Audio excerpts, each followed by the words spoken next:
Which part of the world are you in right now, by the way? Yeah, we never know. New Orleans. Wow. And I was down there in the French Quarter, Pete, which is the crazy part, last night during Halloween. Oh, And gosh. you can only imagine. And let your imagination run wild with that for a while, folks. Yeah, gosh, that's pretty cool. That is really, I don't think there's a better place to spend Halloween. Maybe Las Vegas would be number 2, but that's whatever the case, I think it'd be great. I think Vegas would have been better. There certainly would have been, how do I put this? Better looking people.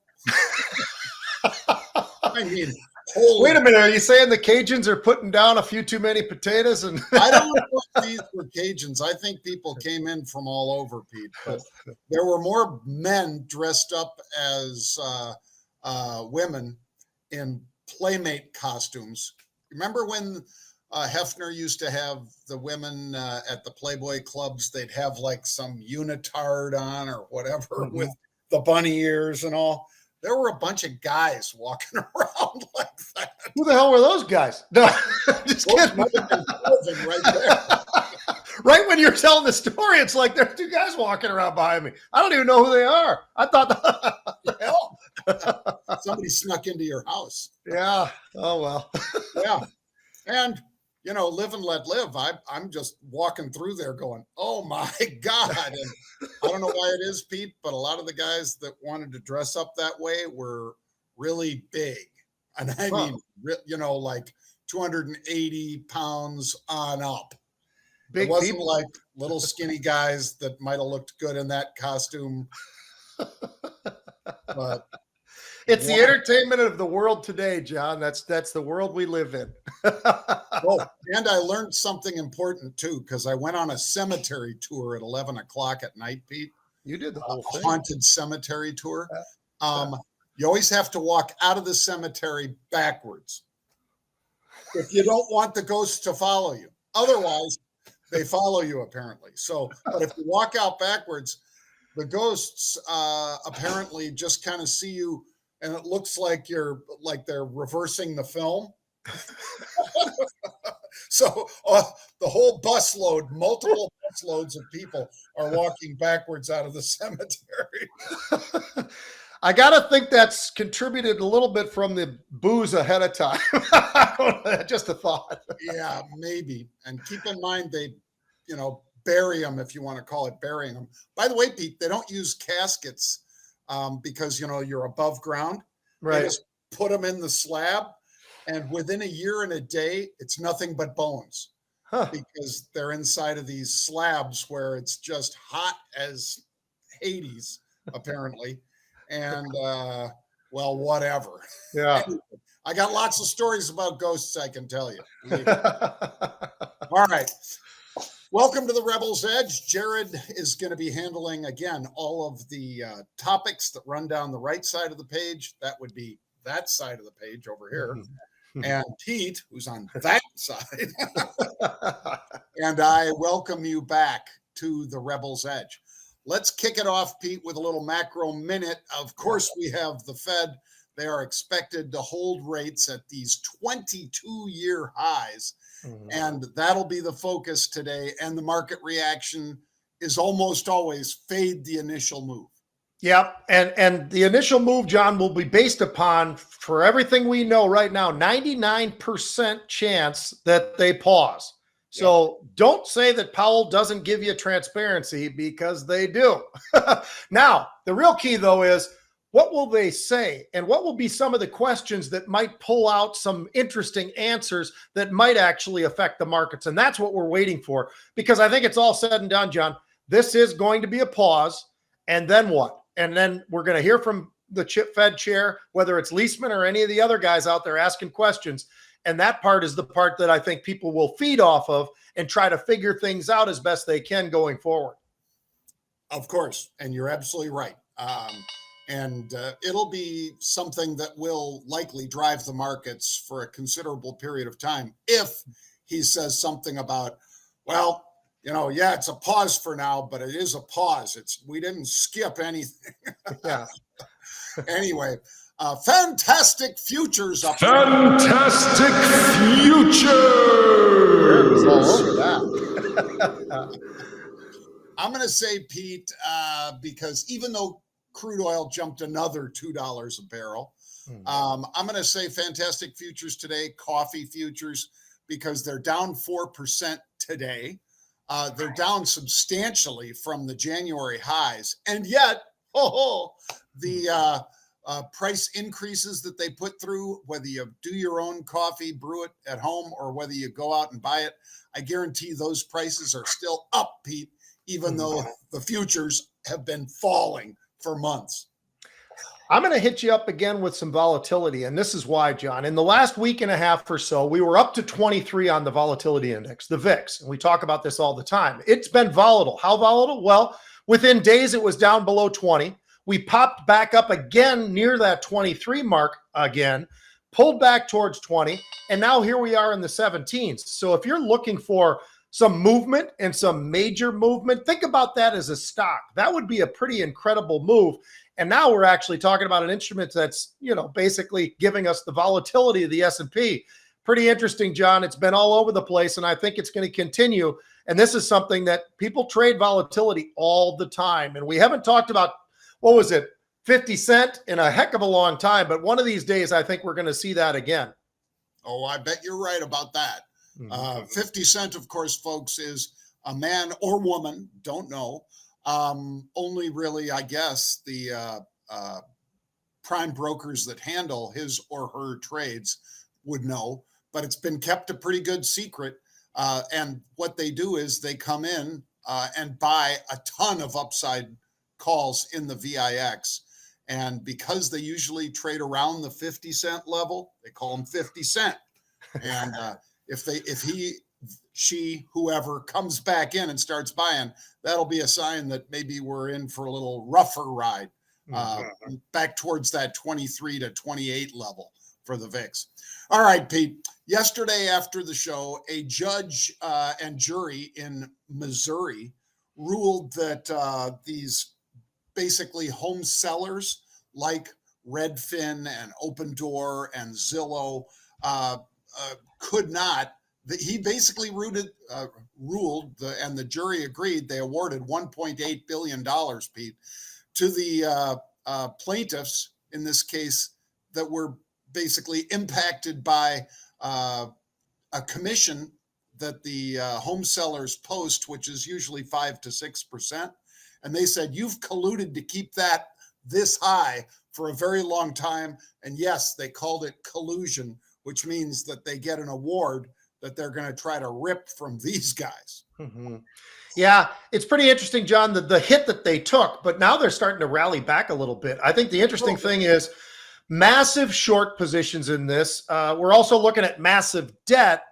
We're also looking at companies that really have a heck of a lot of free cash flow as well. So there's a combination of a lot of things here. And when you look at the hit that they've taken, it does make you kind of wonder, scratch your head, and it's already starting to happen. But, earlier in the day, I was thinking, this might be not such a bad entry point because of the fact that, all right, that's been done. This is what the judges said. Now we got to move on. And yet that's exactly what has moved, and they've started to lift back up again. So interesting to watch how quickly this was digested. And I think a lot of it has to do with balance sheets, how they actually look, and some of the positioning of some of these big names that we're talking about here in the real estate market. No doubt. And I agree with you, because if indeed, first of all, the Fed pausing, which is widely anticipated, we're getting closer and closer at some point, Pete, to the rates topping out. And that will also be good for these guys. So I think people looking down the road, and remember, Wall Street isn't just about what happens today. It's what happens 3 months and 6 months down the line. All right, let's dive in, Pete, to a little SLAB, which is Silicon Labs, SLAB, SLAB. They reported earnings and the stock jumped to the upside pretty dramatically. Earnings were today, and they had a challenging environment that many of these folks that deal with anything in silicon these days have been facing, was whether it's AMD or Lattice Semi yesterday. Many of these companies have had some real challenges, but these guys actually put up some record numbers, and that's obviously good enough for a pretty decent rally. Well, when you've got balance sheets, John, but it's a challenging environment. We all know that. I mean, this is something that we've been talking about within the silicon, whether it's chips themselves, all that type of thing. And it's interesting to see exactly how these things have reacted and some of the big moves. I'll tell you the biggest surprise today for me within this whole sector that we're talking about here, we're talking about chips and everything else, is AMD. I look at AMD, and the reason I say that is, yes, they've got AI in the future, but that's further out in the future of next year, and they're talking about some of the big numbers. But John, whenever you cut your outlook, it tends to be something, and we talk about it every day here on Rebel's Edge. Wow, they cut the outlook. That's why the stock's getting hammered, blah, blah, blah. All the rest of the things that go along with that. AMD shook that off pretty quick today. And I think part of it is people had enough vision to look further out and say, okay, well, if the AI world is going to be returning them somewhere in the ballpark of what, $2 billion or something like that in sales, you can understand why some of these names will turn around and they'll turn on a dime and start moving. And, there wasn't a whole lot of movement in AMD. And then suddenly we got this nice big splash to the upside that was pulling the NASDAQ and a lot of the other names that are along with it. Yeah, and I got to apologize, Pete, because you're exactly right. And that's the one I meant to say was up. This one, of course, is down. Yeah. SLAB basically opened at $75, Pete. It's rallied, a little bit off of that. It's 82 right now, but it's still down 11% on the day. That's Silicon Labs, SLAB. But Pete is right. AMD turned around nicely and moved to the upside after some scary outlook.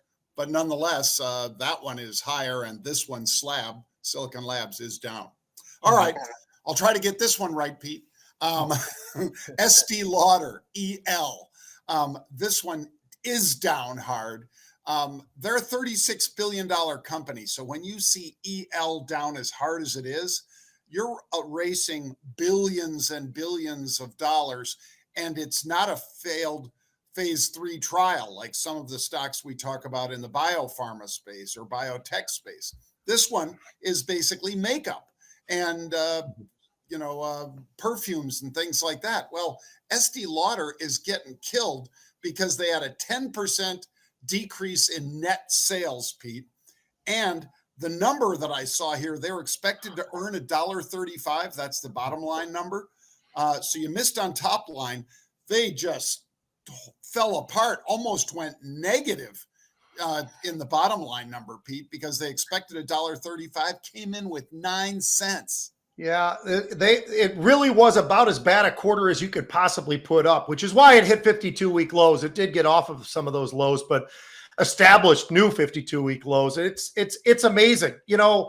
Again, as we've said, when you usually give that outlook that doesn't look great either, just included on top of just an absolutely horrific quarter, that's not good. And that's why Estee Lauder at this point in time is still down significantly. And like we said, it hit 52-week lows today.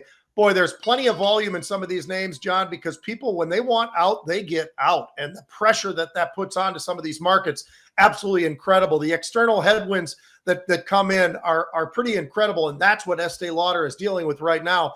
I'm a little bit surprised that it was that bad. I mean, we've seen a lot of different earnings now through this earnings season, and some of them obviously in different categories, but I just, you can understand that people would say you got to turn and burn and get rid of this thing. But I'm just surprised how bad it really was. It shocks me that they 9 cents versus $1.35. That it almost feels like something was wrong in the report, but apparently it's not. And the only thing that's wrong is they just aren't selling. Well, one of the things, Pete, that again, this would be a mystery to Bobby Axelrod over on Billions. And that is you're down, let's say 16% today. You were down over 20% for a while, you being Estee Lauder. And yet the share turnover isn't like 5 times, 7 times, 10 times normal volume. It's not even full session volume yet. So it's down hard. And yet the institutions that own it are not hitting the street with both hands, Pete. They apparently think that even though it's down and they've gathered some of it, maybe as low as $75, they're not willing to just dump out of their positions. I find that strange, but also perhaps telling. So we'll keep an eye on that. All right. How about this one? PAYC, Paycor, their software. And basically, I guess, Pete, they use the cloud and a little bit of AI, maybe even to do capital management. And so capital management software that uses the cloud and AI. Okay, those are some pretty key words, but not helping them today. Even with those kinds of, oh, it's in the cloud. Oh, it's AI. They don't care. They are selling with both hands here, Pete. They cut full year guidance, and they're another company that just can't afford to do that. And that's the reaction that we expect, right? I mean, we have the unexpected reaction earlier. We were talking about some of these stocks, but in this particular case, yes, that's exactly what we expect. They cut the full year. So you immediately go, all right, wait a minute now. We've got some major issues here. By the way, volumes here, people definitely wanted to get out of this one. 10 times normal volume just in the first half of the day. So this is a really it's a 10x, so to speak. But you know, when you look at the balance sheet here, John, it's pretty interesting. They got great free cash flow. They got really no debt. So given the fact of where this stock came from and where it is now, this would be one that I'd at least keep an eye on. I'd put it on the side of my computer and just have it always up there, because at some point, if they can get this thing turned around, this is a company that actually, I think, can actually produce something. But under the circumstances now, you and I always talk about a 3-day, you oftentimes want to wait when there's a major move that happens in a stock, one direction or the other. You like to wait a little while before you jump in. This one, I think you wait a lot longer than that. But nonetheless, when I look at this and I look at where the stock is now and where it came from and what the highs and lows are and what I think the valuation of the company is, I definitely would at least keep an eye on it, understanding that the outlook is the problem. And how bad will that outlook be? Or can they turn that around a little bit as you get into the next quarter and so forth? I think this is one you definitely want to keep it on your screen so that you can keep track of where it is. Yep.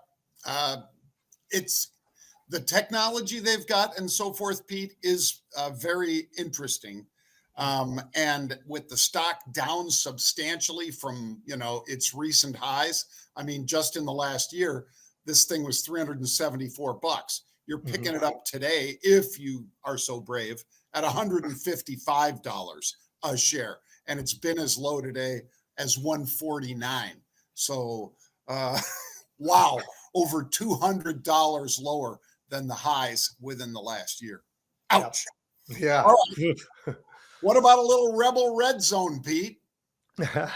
Well, let's jump into the red zone. How about this? Here we are just a few weeks halfway through the season, right? Well, we already got our first coach that got fired, Josh McDaniel. Pretty interesting, because this guy had almost the same length of time and the same results on his other first opportunity that he had with the Denver Broncos. Then he went crying back to his coach and went back to New England and tried to, lick his wounds. And then he comes out to Las Vegas and he's coaching the Raiders.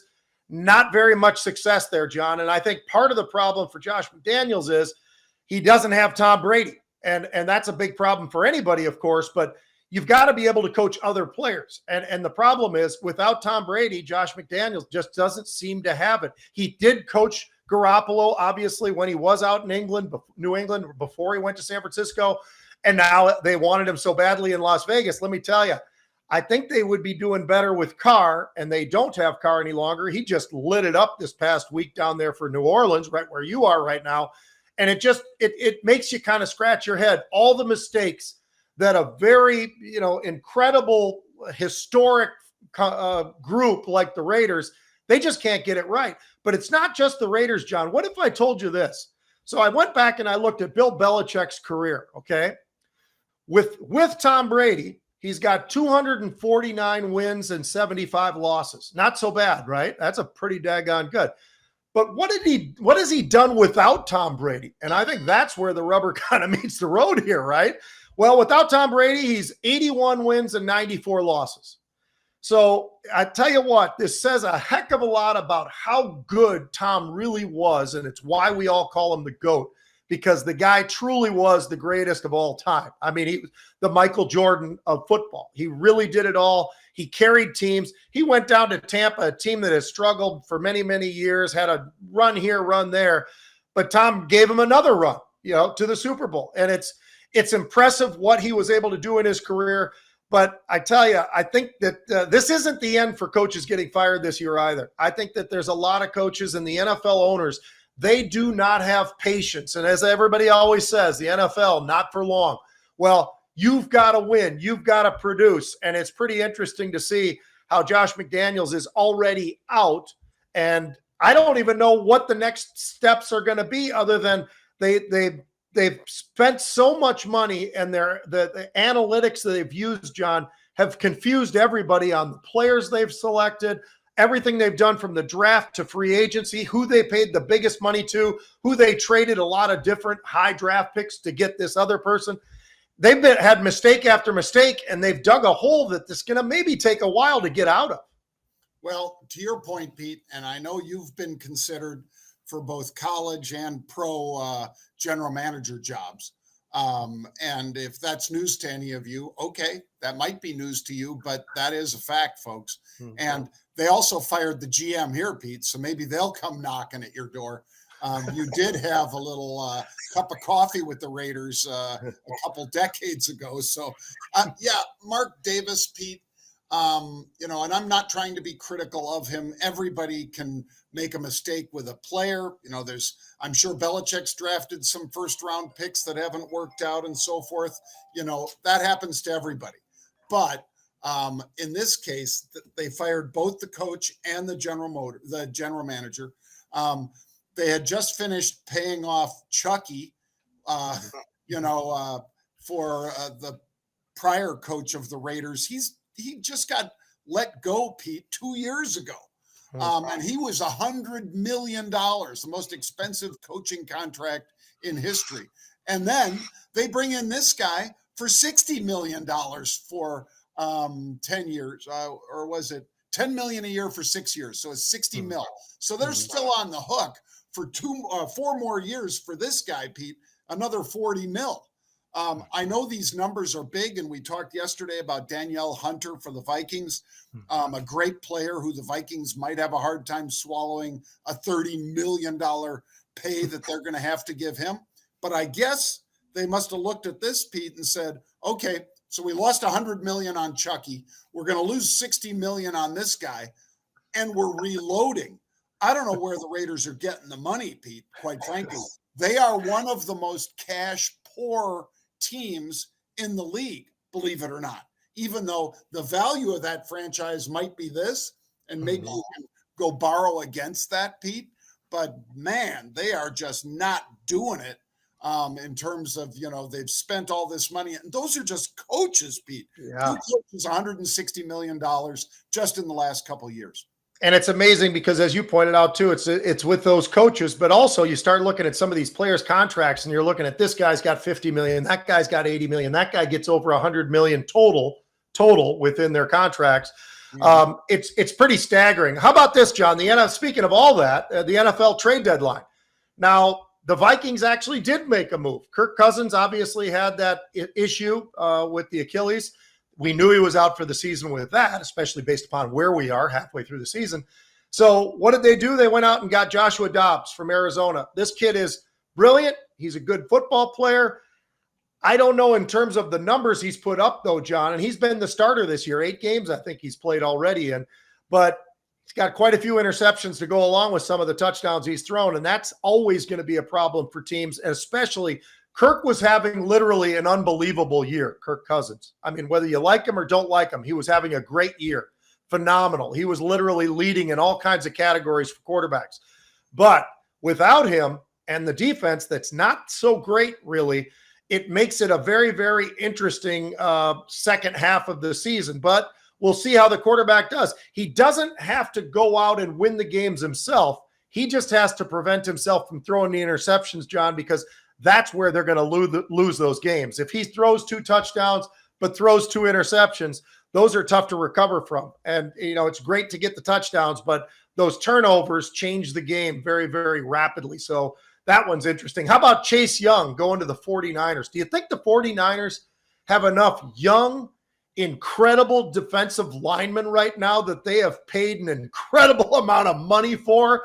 It's going to be amazing. Now, Chase Young is a great player, one of the highest picks in the last couple of years for Washington before he went out there, but he's still on that rookie contract. But that at some point changes, and then suddenly he's going to want the same money as Bosa and some of the rest of these guys. I don't know how San Francisco is going to do it. It's going to be really interesting. But as we're sitting halfway through the season, John, and we've gotten this trade deadline, and there were trades, but there was not a huge amount of trades really going on, but there was definitely some trades and people shifting around, mostly for reasons of they need, not necessarily we want to get this guy to get to the next level. It's more like, hey, these guys are banged up. We need to find ourselves a quarterback or a running back, or maybe it's an offensive lineman or something like that. So there was activity there, but right now, John, here's my top 4 teams in the NFL, because we do it in college, so why not do it in the NFL too? I've got the Ravens, which might be a surprise to a lot of people. I think if they haven't seen the Ravens this year, that team looks like the team that went to the Super Bowl not too many years ago. They are lighting it up on offense. They're absolutely a shutdown defense. They're good. Kansas City, eye test is looking a little bit dim, but they're still got the players they've got, so we know they're going to be there. I think Miami and, of course, Philadelphia. When you look at what those teams have done already this year, it's pretty impressive. Do you have kind of the same 4, John? You might have a couple other different guys in there, but what are you thinking right now for a top 4 as we're sitting halfway through the season? The only one I think that I'd not so much challenge you on, and I actually do think you're absolutely right about the Ravens, but the 49ers. The 49ers definitely need to be in that top 4. I'm not sure who you cut out of there, Pete, and people would, of course, be offended, but I'd say maybe Mahomes and the Chiefs. Yeah. Because, depending where the game's played, Miami is awfully good. And, if you're used to playing and practicing in the cold and you go down there into that heat, if it's a hot day, for instance, and we don't know if they'd host or not, but I'm just saying, to get out of the AFC, it's going to be those 2 teams for sure. And then it's just a question of, okay, San Francisco, I think like you said, with Chase Young going out there, Nick Bosa has to be the happiest guy, Pete, because, he's got a monster as a tackle right next to him, depending where he lines up. And now the other D end, I mean, this is going to be just giving people fits and nightmares. And I'd say this is not quite the same game changer, but again, John Lynch, your former teammate, doing the job as a GM out in San Francisco, because last year he got McCaffrey, right? You got Christian McCaffrey, and that kid just has done nothing but fantastic things for that offense and that team. Now you pick up a defensive player. You're right, a lot of money, but you pick up a defensive player. He's on the final year of a 4-year, $35 million contract. But this is the final year. So obviously it's all open for next year, and he's going to want almost that 34 mil for 1 year next year. But as far as to win this year, Pete, this is a key move that Lynch made, and I would say puts them in great position to just plow through people into the playoffs and through the playoffs. So they have to be one of the favorites to go to the Super Bowl, in my opinion. Absolutely. And I don't disagree with you. I think John Lynch has done an amazing job. I think he's the best GM in the NFL. I really do, over the last few years. All you've got to do is go back and look at the bold moves that he has made. And maybe even, sure, there's luck involved, but maybe even the fact that, hey, those guys did draft Mr. Irrelevant, who's turned out pretty good for them. They've done a lot of things right, from the top to the bottom, offense to defense to special teams and all the rest of it. Absolutely amazing job, I think, that they've done. And so I had them just on the outside of that 4, John, only because they're beat up. That's the only reason I put them over there, was some of the injuries, some of the guys getting beat up, including McCaffrey, who had, obviously his oblique and that type of thing. And that's a bit of a problem. I got Seattle and San Francisco both. I think Pete Carroll has done a lot of things to change that team around. They're playing well. And how about the Jacksonville Jaguars looking in from the outside? they're on a streak. They have won 5 in a row. So they are absolutely at the top. All on the road, Pete, or Yeah. at least, because they were over in London for 2 weeks or 10 days, something like that. And they've got a record. You're right. If you can win on the road, which they can, and they have, that really puts you in a good stead in terms of, even if you're not the number 1 seed, the fact that you can go there and beat somebody really good. And they have done just that. And they're quietly 6-2. Philadelphia is 7-1, and we think of them as the greatest team of the, hey, who can touch Philly? These guys are 6-2 and can play with anybody. And when you look at when they are healthy with ETN at running back and obviously Trevor, I mean, they have people everywhere. You watch them on defense, tell you what, they're scary defensive line. They're big, athletic. They've done some great trades. They've done a lot of really wonderful things to make them a team that's competitive. I think it makes it really, really interesting, John, going forward. And, we're a long ways from playoffs. That's not all the way until late December, all the rest of it. But I'll tell you, there's some teams out there that I think have a great shot. And this is not like lock, throw away the key, Philadelphia's got it. There's a hell of a lot of good teams out there. There are. And we'll talk about a couple more of them maybe tomorrow, folks, because the final Rebels Edge of the week with the Rebels Red Zone will be tomorrow at 1 p.m. Eastern Time. Make sure you check out marketrebellion.com/get started to learn more about trading stocks, options, futures, and we'll see you tomorrow, 1 p.m. Eastern Time.